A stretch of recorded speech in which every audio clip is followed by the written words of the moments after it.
JLPT N4 NET N4 කරන අයට තමයි මේ වීඩියෝ එක වැදගත් වෙන්නේ.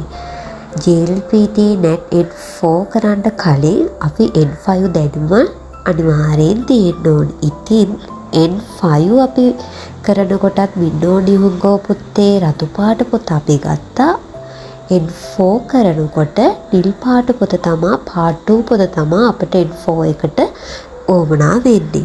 ඉතින් මේ N4 එකේ 26 ඉඳන් 50 දක්වා පාඩම් තියෙනවා. මේ පොතේ ඇතුළත් කයිව හොඳට අපි සවන් දීලා හොඳට අපි ඒක සිංහල තේරුමත් ලියාගෙන හොඳට කටපාඩම් කරන්න ඕනේ. කියන්නේ ලිසනින් වලට හොඳට අහන්න ඕනේ. එතකොට තමයි අපිට හොඳට වචන උනත් මතක හිටින්නේ. ඒ වගේම YouTube එක සර්ච් කරලා අපිට ඕන තරම් ඇනිමීස් හොයාගන්න පුළුවන්.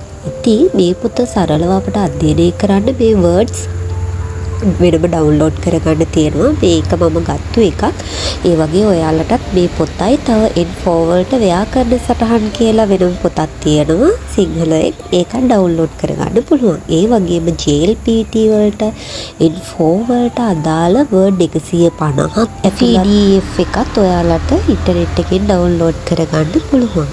ඉතින් ඊළඟට අපිට අමාරුම දේ අමාරු නැහැ අධ්‍යයනය කරනකොට හරිම ලේසි. ඉතින් අපි මේ N4 එකත් අපි එහෙම හිතලා පටන් ගමු. ඒ වගේම N4 එකේ සේරම kanji 300ක් තියෙනවා. 320ක් අතර ප්‍රමාණයක් තියෙනවා. ඉතින් N5 N4 දෙකම තමයි N4 විභාගයට එන්නේ.